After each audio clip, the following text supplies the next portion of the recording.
கர்த்தருடைய பரிசுத்த நாமத்தில் ஸ்தோத்திரம் உண்டாவதாக. நம்ம 1 ராஜாக்கள்ல பார்த்துட்டு இருக்கோம். எலியா ஆகாப் 2 பேரை பார்த்துட்டு இருக்கோம். எலியா வந்து கர்த்தருடைய தீர்க்கதரிசி, ஆகாப் வந்து இஸ்ரவேல் தேசத்து ராஜா,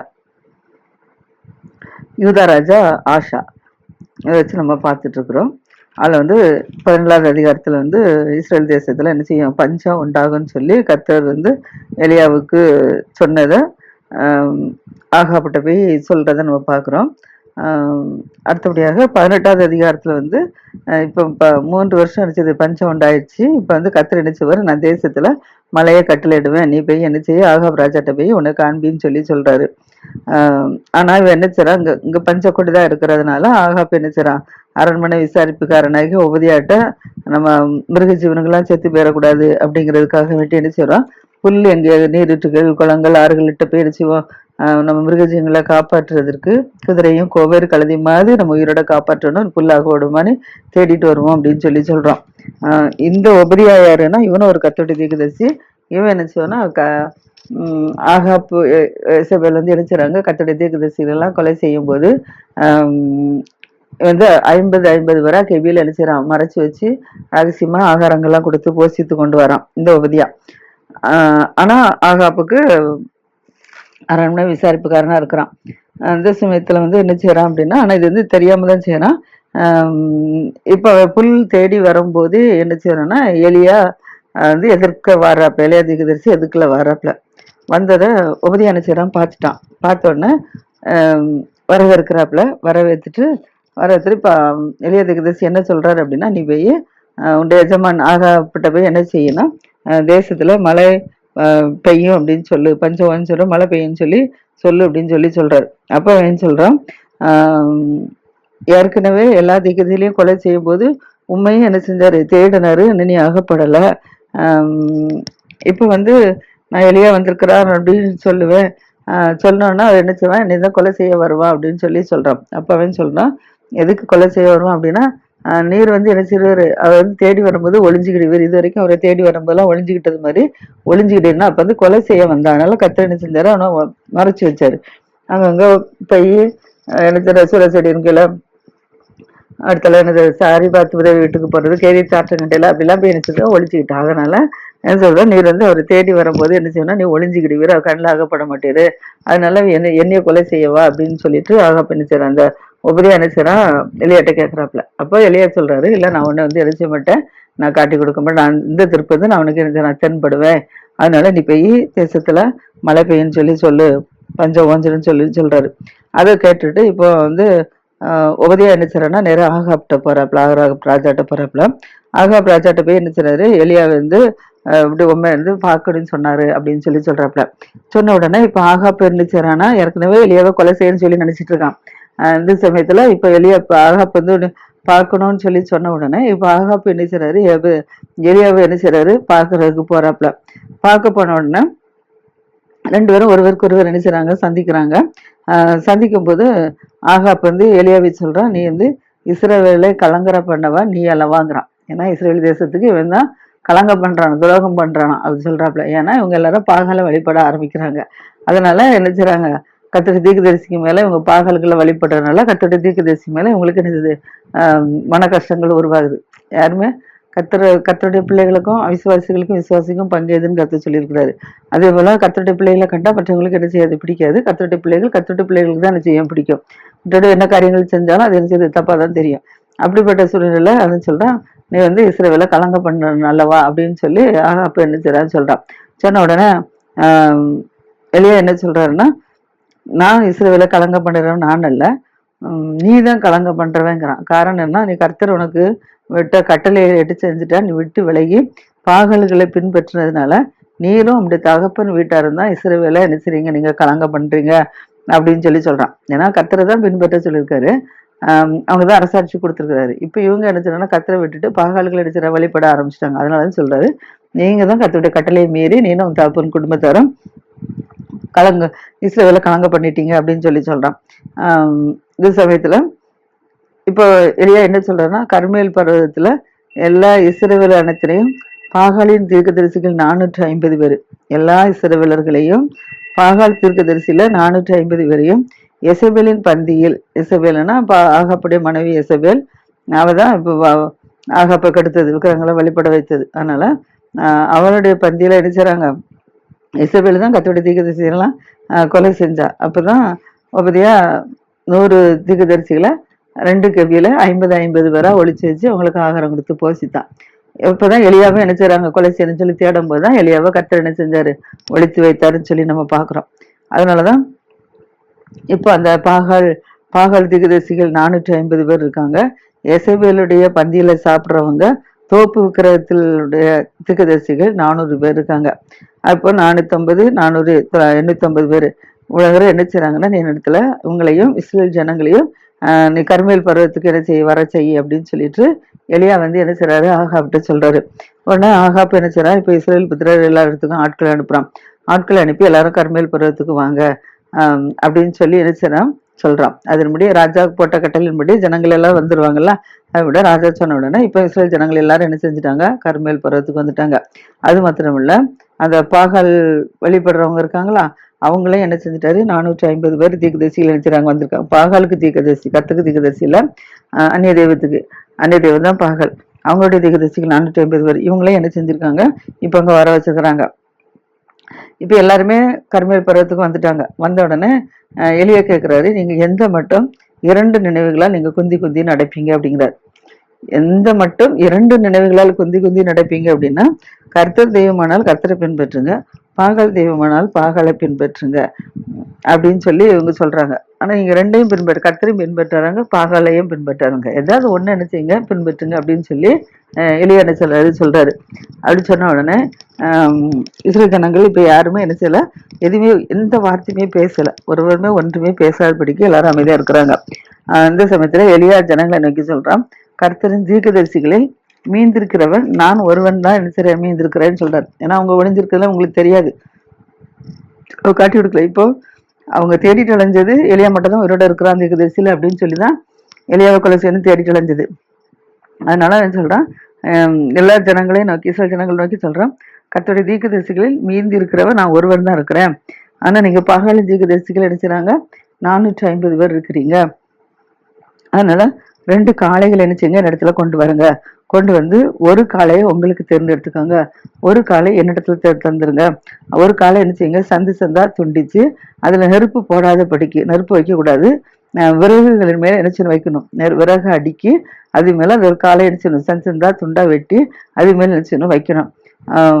அதே போல நான் என்ன செய்வேன், எனக்கும் நானும் அதே போல மற்ற காளையை அப்படியே நடிச்சிடும் உங்களுக்கு செய்யற மாதிரி நெருப்பு போடாதபடிக்கு விறகுகளின் மேல நானும் வைப்பேன். வைக்கும்போது அவரவருடைய நாம, நீங்க உங்களுடைய தேவனுடைய நாமத்தை சொல்லி கூப்பிடுங்க, நான் என்னுடைய கர்த்தருடைய நாமத்தை சொல்லி நான் கூப்பிடுவேன். அப்போ அக்கினினால் எந்த தெய்வம் உத்தரவு அருளுதோ அந்த தெய்வம் தான் நல்ல தெய்வம் அப்படின்னு சொல்லி சொல்லிடுறோம், இல்லையா சொல்லிடுறோம். அப்படி சொன்ன உடனே இப்போ ஜனங்களும் அந்த 450 தீர்க்கதரிசிகளும் இது நல்ல வார்த்தை, நாங்க அதுக்கு செவி கொடுக்குறோம் அப்படின்னு சொல்லி சொல்லிடுவாங்க. அப்படி சொன்ன உடனே இப்ப எலியா என்ன சொல்றாரு அப்படின்னா, நீங்க வந்து நிறைய பேர் இருக்கிறீங்க, நான் தனியா தான் இருக்கிறேன், அதனால நீங்க நிறைய பேர் இருக்கிறதுனால நீங்கள் முதலாவது என்ன செய்யுங்க, நீங்க உங்க தேவனுக்கு நீங்க என்ன செய்யுங்க, பலி செலுத்துங்க அப்படின்னு சொல்றாங்க. அதுபடி இவங்க என்ன செய்றாங்க, ஒரு காலமாட எடுத்து என்ன செய்றாங்க, செந்தா துண்டித்து விறகு மேல அடுக்குறாங்க. அடுக்கி வச்சு நான் நெருப்பு போடக்கூடாதுன்னு சொல்லி இருக்கிறாரு. நெருப்பு போடாதபடிக்கு உங்களுடைய தேவனுடைய நாமத்தை சொல்லி நீங்க கூப்பிடுங்க அப்படின்னு சொல்லி சொல்றாங்க. அப்படி சொன்ன உடனே இவங்க என்ன செய்றாங்க, பாகாலே எங்களுக்கு உத்தரவாரலும் அப்படின்னு சொல்லி காலையில இருந்து என்ன செய்றாங்க, மத்தியால வரைக்கும் என்ன செய்றாங்க, கூப்பிட்டுக்கிட்டே இருக்கிறாங்க. மத்தியால வரைக்கும் கூப்பிட்டோம், அவங்ககிட்ட அந்த அன்னி தெய்வத்துடைய நாமத்து பேரை சொல்லி எந்த மருத்துவமே கொடுக்கவே இல்லை, எந்த பதிலுமே இல்லை. அதனால இவங்க என்ன செய்றாங்க, ஒரு சத்தமும் கேட்காதனால பலிபடத்துக்கு முன்பாக நின்று குதிக்கிறாங்க, ஆர்ப்பாட்டம் பண்றாங்க. ஆர்ப்பாட்டம் பண்ணி பாகாலை நாமத்தை நினைச்சுறாங்க, கூப்பிட்டுட்டே இருக்கான். அப்போ ஒரு சத்தம் கேட்கணும்னு மத்தியால வேலையில எலியா வந்து அவர்களை நினைச்சான், பரியாசம் பண்றான். பரியாசம் பண்ணிட்டு சொல்றான், உரத்த சத்தமிட்டு நீங்க கூப்பிடுங்க அப்படிங்கிறான். ஏன்னா அவன் வந்து தேவன் தாமே வந்து பாகால சொல்றான், உரத்த சத்தமிட்டு நீங்க கூப்பிடுங்க, அவன் தேவனாமே, அவன் என்ன செய்வான், தியானத்துல இருப்பான். உங்க தேவன் நினைச்சுவாரு தியானத்துல இருப்பான், அல்லது அலுவலா இருப்பான், அல்லது பிராணம் போயிருப்பான், அல்லது தூங்கினாலும் தூங்குவான், அவனை எழுப்ப வேண்டியதாக்கும் நீங்க, அதனால உரத்த சத்தம் விட்டு கூப்பிடுங்க அப்படின்னு சொல்லி எலியா நினைச்சாரு, பரியாசம் பண்றாரு அவங்கள. அது சொன்னா இவங்க உரத்த சத்தமா நினைச்சுறாங்க, கூப்பிடுறாங்க. கூப்பிட்டு அந்த அங்க வந்து எந்த மருவத்திலுமே பிறக்கவே இல்லை. உடனே இவங்க நினைச்சாங்க தன்னுடைய சரீரத்துல ரத்தம் வடிய மட்டும் நினைச்சாங்க கத்திகளாலும் ஈட்டிகளாலும் தங்களை நினைச்சாங்க கீறி கொள்றாங்க. அப்படி கீறி கொண்டு ரத்தம்லாம் வந்துட்டு இருக்கு. அப்படி இருந்து கூப்பிட்டு நினைச்சாங்க ஒரு சத்தமும் கேட்கல. மத்தியான வேலை சென்றாச்சு. மத்தியான வேலை செஞ்சு இப்ப அந்தி பலி செலுத்த நேரம் மட்டாக. அந்தி பலினா சாயங்காலம் 6 மணி வரைக்கும் சொல்லலாம். அது அந்தி பலி. அங்க அந்தி பலி செலுத்த நேரம் மட்டாக என்ன செய்றாங்க இவங்க தங்களுடைய தெய்வத்தை பேரை சொல்லி உச்சரித்து கூப்பிட்டுக்கிட்டே இருக்கிறாங்க. ஆனா ஒரு சத்தமும் பிறக்கல, மறு உத்தரவும் கொடுக்கவும் இல்லை, யாரும் கவனிப்பாரும் இல்லை. எந்த சூழ்நிலை இருக்கிறதுனால இப்ப எலியா என்ன சொல்றான் அப்படின்னா, எலியா சகல ஜனங்களை நோக்கி சொல்றான், நீங்க எல்லாரும் என்கிட்ட வாருங்க அப்படின்னு சொல்றான். இப்ப எல்லா ஜனங்களும் எலியா கிட்ட வராங்க. சில ஜனங்கள் எல்லாரும் அந்த 450 தீர்க்கதரிசிகள் எல்லாருமே என்ன செய்றாங்க எலியா கிட்ட வராங்க. வந்தோன்னு சொல்றான், தகர்க்கப்பட்ட கர்த்தருடைய பலிபடத்தை செப்பண்றான். ஏன்னா இவங்க வந்து கர்த்தர் கர்த்தருடைய பலிபடத்தை என்ன செஞ்சுட்டாங்க, உடைச்சு போட்டாங்க. அந்த காலத்துல பலிபடம் வச்சிருந்தாங்க, பலி செலுத்துவாங்க. அதனால கர்த்தருடைய பலிபடத்தெல்லாம் நினைச்சாங்க உடைச்சு போட்டுட்டாங்க. ஆனா இவங்க பாகாலுக்கு நினைச்சாங்க பலிபடத்தை உருவாக்கி வச்சிருக்கிறாங்க. அதனால இப்போ கர்த்தருடைய பலிபடம் உடைக்கப்பட்டதுனால இஸ்ரவேல் ஜனங்களை கூப்பிட்டு சொல்றாரு, நீங்க இந்த தகர்க்கப்பட்ட பலிபடத்தை என்ன செய்யுங்க, நீங்க செப்பனிடுங்க அப்படின்னு சொல்றான். செப்பனிட்டு இப்போ அந்த தகர்க்கப்பட்ட பலிபடத்தை செப்பனிட்டாங்க. செப்பனிட்டோன்னே எலியா அதுக்கு என்ன செய்றான், இஸ்ரவேல் அப்படின்னு சொல்லி என்ன செய்றான் பேர் வைக்கிறாப்புல. அந்த பலிபீடத்துக்கு இஸ்ரவேல் அப்படின்னு சொல்லி பேர் வைக்கிறாங்க. பேர் வச்சு கர்த்தருடைய வார்த்தையின் பெற்ற யாக்கோபின் குமாரராகிய யாக்கோபின் குமாரால் உண்டான கோத்திரங்களுடைய இரக்கத்தின்படி. யாக்கோபின் குமாரர்கள் மொத்தம் எத்தனை பேர்? 12 பேர் சொல்லியிருக்கோம். ரூபன், சிமியோன், லேவி, இசக்கார், காத் அப்படின்னு சொல்லி நப்தலி அப்படின்னு சொல்லி என்ன மொத்த 12 பேர் உண்டு சொல்லியிருக்கோம்ல. அந்த அதனால யாக்கோபுடைய குமாரர்கள் 12 பேருடைய இலக்கத்தின்படியே நினைச்சாங்க 12 கற்களை எடுக்கிறாப்புல. 12 கற்களை எடுத்து அந்த கற்களால எடுத்துறாங்க கர்த்தருடைய நாமத்திற்கு என்று ஒரு பலிபீடத்தை கட்டுறான். அந்த 12 பேருடைய இலக்கத்தின்படி 12 கற்களை எடுத்து கர்த்தருடைய நாமத்துக்கு வந்து ஒரு பலிபீடத்தை கட்டி, பலிபீடத்தை சுற்றிலும் என்ன செய்றான், தானி அளக்கிற 2 படி விதை விதைக்கத்தக்கதா என்னதுமான ஒரு வாய்க்காலை உண்டாக்குறான்.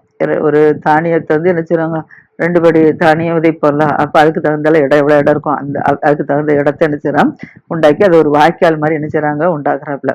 உண்டாக்கி அந்த இடத்துல விறகுகளை என்ன செய்றாங்க அடுக்குறாங்க. அடுக்கி இப்போ அவங்க ஒரு காலை என்ன செஞ்சுறாங்க துண்டிச்சு வச்சாச்சு. அதுக்கு அவங்க தெய்வம் பதில் கொடுக்கல. இப்போ இன்னொரு காலை எலியாக்கு இருக்குல்ல, அதனால அந்த காலை என்ன செய்றாங்க, அந்த 2 படி விதை விதைக்கக்கூடிய அந்த இடத்துல ஒரு வாய்க்காலை உண்டாக்கி அதுல விறகுகளை அடுக்கி ஒரு காலை என்ன செய்றாங்க சந்து சந்தா துண்டித்து அதுக்கு மேல என்ன செய்றாங்க விறகுகளின் மேல என்ன செய்றாங்க அதை வைக்கிறாங்க. பிறகு மேல அதை சந்தா துண்டிச்சு வைக்கிறாங்க. அதுக்கப்புறம் வந்து எலியா என்ன சொல்றாருன்னா, நீங்க ஒரு 4 குடம் தண்ணி கொண்டு வாங்க அப்படின்னு சொல்றான். அதுபடி ஜனங்கள் என்ன செய்றாங்க 4 குடம் தண்ணி கொண்டு வர்றாங்க. அது வந்து இப்போ அந்த சர்வாங்க தகன பலி செலுத்தக்கூடிய அந்த காலமாடை வெட்டி வச்சிருக்கல, அதுக்கு மேல என்ன அந்த அந்த அதுக்கு மேல ஊற்ற சொல்றாப்புல. அதுக்கு மேலேயும் விறகுகளின் மேலேயும் ஊற்றுங்க அப்படிங்கிற. ஏன்னா விறகுக்கு மேலதான் காலையை சந்தா துண்டிச்சு வச்சிருக்கு தகன பலி செலுத்த, சர்வ தகன பலி செலுத்த. அதனால என்ன செய்றாங்க, அந்த விறகு மேலேயும் அந்த சர்வாங்க தகனின் மேலேயும் அதை ஊற்றுங்க அப்படின்னு சொல்றாங்க. இப்ப அவங்க 4 குடம் தண்ணி கொண்டு வந்து என்ன செஞ்சாச்சு, அதில் ஊற்றியாச்சு. வாய்க்கால்ல விறகுக்கு மேல காலையை சந்திச்சு துண்டிச்சு வச்சிருக்கு. இப்ப அதுக்கு மேல 4 குடம் தண்ணீர் ஊற்றியாச்சு. பின்பு அது அடுத்தவ சொல்றாங்க, இன்னும் ஒரு 4 குடம் தண்ணி கொண்டு வாங்க, கொண்டு வந்து அப்படியே ஊற்றுங்க அப்படிங்கிறாங்களா. அதே போல சந்தா துண்டிச்சு வச்சது மேல விறகுக்கு மேல நினைச்சாங்க ஊற்றுறாங்க. அப்புறம் 3ஆம் தடவை சொல்றாங்க, இன்னும் 4 குடம் தண்ணி நினைச்சுங்க கொண்டு வந்து ஊற்றுங்க அப்படின்னு சொல்றாப்புல. அப்படியே 3 தடவை 4 குடம் தண்ணீர் கொண்டு வந்து நினைச்சாங்க அந்த சந்தா துண்டிக்கப்பட்டது விறகுகள் மேல நினைச்சாங்க ஊற்றுறாங்க. இப்போ வந்து அந்த தண்ணீர் நினைச்சது பள்ளிப்படத்தை சுற்றிலும் ஓட ஆரம்பிச்சுட்டு. பள்ளிப்படம் உருவாக்கி அதில் தானே விறகுல அடிக்கி சந்தா துண்டிச்சு வச்சிருக்கு. இப்போ அந்த பள்ளிப்படத்தை சுற்றி என்னச்சது தண்ணீர்கள் என்னச்சது ஓடிட்டு வாய்க்காலையும் என்ன செஞ்சுட்டு நிரப்பிட்டு அந்த 2 படி தண்ணி வைக்கத்தக்க இடவுல வாய்க்கால் உருவாக்கியிருக்காங்க. அது எல்லாமே நினைச்சது தண்ணி நினைச்சது நிரப்பிட்டு. இப்போ அஞ்சு பலி செலுத்த நேரத்துல இவங்க 5 பலி செலுத்த நேரத்துல தானே இவங்க வந்து கொடுத்துருக்குறாங்க. இப்ப தானே வெளியே பலி செலுத்த போறாரு. அது வரைக்கும் அவங்க தானே அவங்க தெய்வத்தை கூப்பிட்டு நடந்தாங்க. அதனால இப்ப 5 பலி செலுத்தக்கூடிய நேரத்துல தீர்க்கதரிசியா எலியா வந்து என்ன சொல்றாருன்னா, ஆபிரகாம் ஈசாக் யாக்கோபுக்கு தேவனாய கர்த்தாவேன்னு சொல்றாரு. ஆபிரகாம் ஈசாக்கு யாக்கோபுடைய தேவனாய கர்த்தாவே, இஸ்ரவேலில நீர் தேவன் என்றும் நான் உம்முடைய ஊழியக்காரன் என்று, இஸ்ரவேலில் நீர் தேவனா இருக்கிறேன், நான் உம்முடைய ஊழியக்காரன் என்றும், நான் இந்த காரியங்கள் எல்லாம் உம்முடைய வார்த்தையின்படிதான் நான் என்ன செய்தேன் என்றும், இன்றைக்கு இதை என்ன செய்ய விளங்க பண்ணும், உங்களுடைய வார்த்தையின்படி நான் செய்தேன் என்பதை இன்றைக்கு நீர் என்ன செய்ய விளங்க பண்ணும் அப்படின்னு சொல்றான். கர்த்தாவே நீர் தேவனாய கர்த்தர் என்றும், தேவரீர் தங்கள் இருதயத்தை மறுபடியும் திருப்பினீர் என்றும், இந்த ஜனங்கள் அறியும்படிக்கு நீ தேவனாய கர்த்தராய் இருக்கிறீர் என்றும் தேவர் தங்கள் இருதயத்தை மறுபடியும் நீர் என்ன செஞ்சு திருப்பி இந்த பக்கம் ஜனங்கள் பக்கம் வந்துங்கன்னு சொல்லுது. அவங்க அறியும்படிக்கு என்னை கேட்டுடலாம் அப்படின்னு சொல்றான். அப்படி சொன்ன உடனே இப்ப வானத்துல இருந்து என்ன செய்யுது, கர்த்தரிடத்துல இருந்து அக்கினி இறங்கி வந்து அங்க சர்வகதான பலியையும் அந்த விறகு சர்வகதான பலினா அந்த மாலை காலை சந்தா துண்டிச்சு வச்சிருக்காங்களோ அதான சர்வாங்கதான பலி. அந்த சர்வாங்கதான பலியும் விறகுகளையும் கற்களையும் மண்ணையும் கூட என்னச்சுதான் பட்சித்து போட்டுச்சான். வரிச்சித்து போட்டது மாத்திரம் இல்ல, அந்த வாய்க்கால்ல தண்ணி நிரம்பி இருக்குன்னு சொன்னாலும் அந்த தண்ணியை கூட என்னச்சுதான் நக்கி போட்டுச்சான். அந்த சர்வதான பலியும் ஒன்றும் இல்லை, விறகும் இல்லை, கட்டிலும் இல்லை, மண்ணும் இல்லை, எல்லாத்தையுமே படிச்சுட்டு போட்டாச்சு. இப்போ வாய்க்கால தண்ணீர் நக்கி போட்டாச்சு. இப்போ அப்படின்னு உடனே இப்போ ஜனங்கள் எல்லாரும் இதை கண்ட உடனே மூங்குப்புறம் விழுந்து கர்த்தரே தெய்வம் சொல்லி அறிஞ்சுக்கிட்டாங்க. இல்லையா சொன்னபடி இவங்க தங்களுடைய இருதயத்தை மறுபடியும் திருப்பி ரெண்டு ஜனங்களை அறியணும்னு சொல்லி சொன்னீங்களா, நீரே மையான தேவன் சொல்லி அறியணும்னு சொன்னீங்களா, அதன்படி கர்த்தர் பிணைச்சிடாரு கர்த்தரே தெய்வம் சொல்லி இப்ப ஜனங்களை அதை அறிந்து கொண்டு சொல்ல ஆரம்பிச்சிட்டாங்க. அப்படி சொன்ன உடனே இப்ப எலியா என்ன செய்றாருன்னா ஜனங்களை நோக்கி சொல்றாரு, நீங்கள் பாகாலி தீர்க்கதரிசிகளில் ஒருவனும் தப்பி போகாதபடிக்கு அவர்கள்லாம் பிடிச்சிட்டு வாங்கங்கிறாங்க. 450 பாகாலி தீர்க்கதரிசி இவங்களே என்ன செய்றாங்க, நீங்க 450 பேரையும் ஒருவரையும் தப்பி போகாதபடிக்கு நீங்க என்ன செய்யுங்க, பிடிச்சு கொண்டு வாங்க அப்படிங்கிறாங்க. பாகாலி தீர்க்கதரிசி 450, எசபேல் பந்தியில் இருக்கிறவங்க 400 பேர் எல்லாத்தையும் பிடிச்சிட்டு வாங்கன்னு சொன்னோன்னே இப்போ அவங்க என்ன செய்றாங்க, எல்லாத்தையும் பிடிச்சிட்டு வந்துட்டாங்க. பிடிச்சிட்டு வந்தோடனே எங்களை என்ன செய்றாங்க, இப்போ கீசான் ஆற்றங்கரையில கொண்டு போய் அங்கே என்ன செய்யறா, அவ்வளோ பாகாலி தீர்க்கதரிசி எல்லாத்தையும் என்ன செஞ்சுட்டான், வெட்டி கொண்டு போட்டாச்சு. இவங்க வந்து கர்த்தருடைய பிள்ளை தீர்க்கதரிசியில வெட்டி கொண்டு போட்டாங்க. ஆனா இப்போ என்ன செஞ்சுட்டாங்க, பாகாலுடைய தீர்க்கதரிசியில என்ன செஞ்சாச்சு, எல்லாத்தையும் வெட்டி கொண்டு போட்டாச்சு. நம்ம மற்றவங்களுக்கு கேடு செஞ்சா அந்த கேடு என்னைக்கு நமக்கு தான் என்ன செய்யும் திரும்ப. ஆனா அது அறியாது பிடிக்கும் மக்கள் வச்சுறாங்க, கேடு செய்றாங்க. அந்த மற்றவங்களுக்கு கேடு செஞ்சா என்னைக்கு அது நமக்கு ஒரு நாள் அது நமக்கு தான் படிக்கும். அதன்படியாக இப்போ என்ன செய்யுது, இவங்க கர்த்தருடைய தீர்க்கதரிசியில கொலை செஞ்சாங்க. இப்போ பாருங்க அவங்க அந்த விக்கிரகத்தினுடைய பாகாலுடைய தீர்க்கதரிசிகளை என்ன செஞ்சாச்சு, எல்லாத்தையும் கொலை செய்ய முடியாத கர்த்தர் கிருபை செஞ்சுட்டாரு. இப்ப எல்லாத்தையும் கொண்டு போட்டாச்சு. இந்த சமயத்துல இப்ப எலியா ஆகாப்பை நோக்கி சொல்றாரு, நீர் போய் என்ன செய்யும், போஜனபானம் பண்ணோம் அப்படின்னு சொல்ற, போய் போஜனம் பண்ணோம், பெருமழையின் இறைச்சல் கேட்கப்படுதுங்கிறாங்க. ஏன்னா இப்ப பஞ்சகாலம்ல, அதனால சொல்ற இப்ப பெருமழையின் இறைச்சல் கேட்கப்படுறது அப்படின்னு சொல்றாரு. ஏன்னா கர்த்தர் பஞ்சத்தை செழிப்பாக்க மழை பெய்ய சொல்லுவேன், நீ ஆகாப்பிக்க காண்பி தானே சொல்லியிருந்தாரு. அதன்படியாக இப்போ இவங்க எல்லாம் கொண்டு போட்ட பிறகு நீ சாப்பிடுன்னு சொல்றாரு. சாப்பிட்டுட்டு சொல்றாரு, பெருமழை இறைச்சல் கேட்கப்படுதுன்னு சொல்றான். உடனே ஆகாப்பு இருந்துதான் உடனே இப்ப போஜனம் பண்ண போயிட்டான். நிறைய வார்த்தையும் கேட்டு சாப்பிட போயிட்டான். இப்போ சாப்பிட இருக்கிற இடத்துல எலியா என்ன செய்றாருன்னா, கர்மேல் பர்வதத்தில் சிகரத்துல ஏறுறாப்புல. கர்மேல் பர்வதம்னால சிகரம் மலை தானே, அதுல மேல ஏறுறாப்புல. ஏறி தரையில என்ன செய்றாங்க, பணிந்து தன் முகம் தன் முழங்கால் பட குனிந்து, தன்னுடைய முகம் தன் முழங்கால் பட என்ன செய்றான், குனிந்து தன் ஊழியக்காரனை நோக்கி சொல்றான், நீ போய் சமுத்திர முகமா பாரு. ஏன்னா சமுத்திரத்துல இருந்தானே கடல் தண்ணி என்ன செய்யுது, ஆவியாகி வரும். அதனால இப்ப சொல்றாரு, நீ சமுத்திர முகமா பைய செய்ய நீ பாருன்னு சொல்றாரு. அப்போ பாருனோடனே அந்த கர்த்தருடைய ஊழியக்காரன் என்ன செய்றான்னா, நிறைய பைய அந்த சமுத்திரத்துல போய் பாக்குறாங்களா, ஒன்றுமே இல்லை அப்படின்னு சொல்லிட்டு வரான். ஒண்ணுமே இல்லை அப்படின்னு சொல்லி வந்தோடனே நீ போய் திரும்ப போய் பாருங்காரு. அப்படி 7 நேரம் என்ன செய்றாரு, அந்த சமுத்திர பக்கமா போய் மேகம் எழுந்திருக்கா அப்படின்னு சொல்லி அந்த கர்த்தருடைய ஊழியக்காரர் என்ன செய்றாரு, எலியா சொன்னபடி போய் பாக்குறாரு. ஆனா பார்த்தா 7 தரமா என்ன செய்யல, ஒன்றுமே இல்லை. அந்த 6 தரம் ஒன்றுமே இல்லை. இப்ப 7வது நேரம் என்ன செய்றாருன்னா, 7வது தரமும் நீ போய் சமுத்திரத்துல போய் பாருன்னு சொல்றாரு. அப்ப பார்க்கும்போது அந்த ஊழியக்காரன் சொல்றான், மனுஷனுடைய உள்ளங்கை அத்தனை ஒரு சிறிய மேகம் வந்து என்ன செய்து எழும்பி இருக்கிறது அப்படின்னு சொல்றான். அப்படி சொன்ன உடனே இப்போ எலியா ஆகாப்பை நோக்கி சொல்றான், மழை உண்மை என்ன செய்யக்கூடாது, தடை செய்யக்கூடாது. மழை வரக்கு முன்பாக நீ ரதத்தை பூட்டி என்ன செய்ய, நீர் போய்விடும் அப்படிங்கிற. ஏன்னா அந்த காலத்துல எல்லாம் ரதத்துல தான் ராஜாக்கள் வருவாங்க. அதனால நீ ரதத்தை பூட்டி கொண்டு என்ன செய்ய, நீ ஓடு, மழை வந்து உண்மை தடை செய்யாத பிடிக்கு நீ ஓடிடு அப்படின்னு சொல்றாப்புல. அதுக்குள்ளாக வானம் என்ன செய்யுது, மேகங்களினாலும் காற்றுனாலும் என்ன செய்யுது, கருத்து என்ன செய்யுது, பெருமழை உண்டாக ஆரம்பிச்சுட்டு. உள்ளகை மேகம் தான் இருந்துச்சு, அது அப்போ போக சொல்லிட்டு இருக்கவும் இப்ப இருந்துச்சு காற்று அடிக்குது, வானம் மேகத்தினால நிறையுது, கருத்து பெருமழை உண்டாயிற்று. அப்போ உடனே என்ன செய்யறான், இப்ப ரதத்துல ஏறி இஸ்ரேலுக்கு என்ன செய்யறான், இஸ்ரேல தானே இருக்கிறான், அதனால இஸ்ரேலுக்கு என்ன செய்யறான், போயிட்டான். கர்த்தருடைய கை வந்து எலியாவின் மேல் இருந்ததுனால அவன் தன் அறைய கட்டி கொண்டு என்ன செய்யறான், இஸ்ரேலுக்கு வரமாட்டாக ஆகாபுக்கு முன்னாலே எலியா ஓடிட்டான். எலியா ஓடுறாரு, இவங்க வந்து ரதத்துல போறாங்க.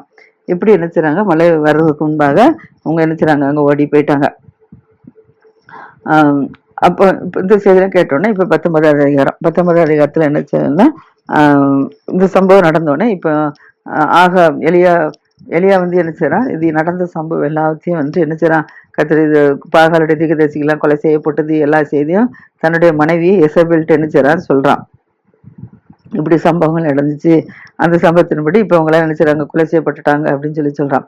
அப்படி சொன்ன உடனே இப்போ எசபேல் என்ன செய்றா அப்படின்னா, எலியா இடத்துல ஆள் அனுப்புறா. ஆள் அனுப்பி சொல்றா, அவர்கள் ஒவ்வொருடைய பிராணனுக்கு எப்படி நீ செஞ்சியோ அதே போல உன்னுடைய பிராணுக்கு நாளை இன்னிடத்துல என்ன செய்ய நான் செய்வேன்.